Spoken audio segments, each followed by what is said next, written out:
Chapter 19, Transurfing in Daily Life. At first reality, transurfing feels like a practice. You learn the principles, you question everything.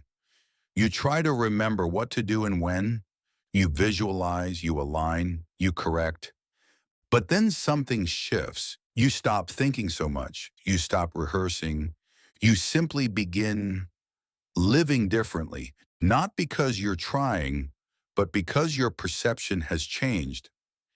In Chapter 19, Zeland invites you to let transurfing become your natural state. No more technique, just a new way of walking through the world. Let's explore how. When you first discover transurfing, it can feel like a powerful revelation. You're seeing life as a mirror. You're observing pendulums.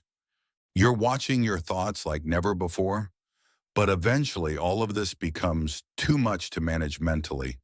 That's when it's time to simplify. Zeland reminds us, you don't need to hold every principle in your head. You just need to stay present in your body, to observe your reactions, to release importance, to choose your state consciously. You're no longer performing transurfing, you're embodying it. The mechanics fade. What remains is awareness. By now you understand. Life is a mirror. It reflects not what you want, but who you are being. In daily life, this means your first and most important responsibility is to stay aware of your inner state. Are you tense or open? Are you reacting or choosing? Are you demanding or allowing? When something triggers you, don't analyze, adjust your reflection. When you feel out of sync, return to neutrality. When life surprises you, trust the timing. Let the mirror be your feedback system. It will always show you what you're broadcasting. And if you don't like what you see, don't fight the reflection. Just change the signal. You don't need to fix yourself. You don't need to become someone else. Transurfing doesn't turn you into a superhuman.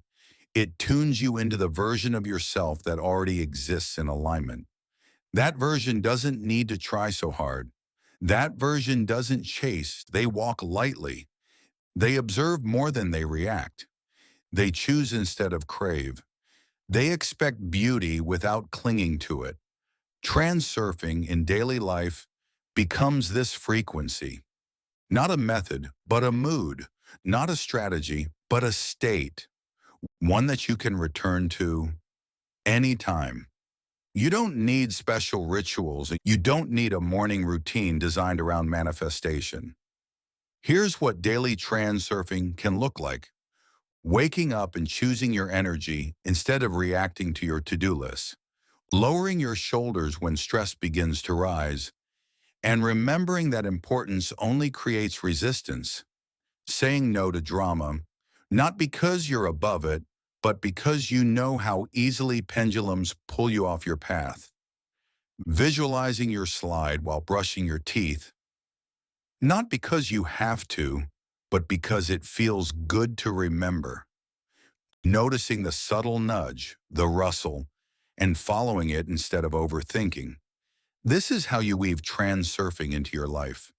Not as something to do, but as something you live. You've walked through the entire model. You've learned how to observe without resistance, how to choose instead of force, how to return to balance when things fall apart. And now you understand. The goal isn't to master transurfing. The goal is to stop needing mastery. Because when this becomes your normal, when lightness replaces pressure, when neutrality replaces urgency, when trust replaces control, reality begins to respond not to your effort, but to your energy. And from there, the flow takes care of the rest. So here at the final chapter, the message is simple. You are not here to fix reality. You are here to surf it, consciously, lightly, powerfully. This is transurfing, not just a book you read, Not just a practice you follow, but a way of remembering who you really are. And finally choosing to live that way every day. Thank you for walking this journey. The wave is yours. Now, ride it.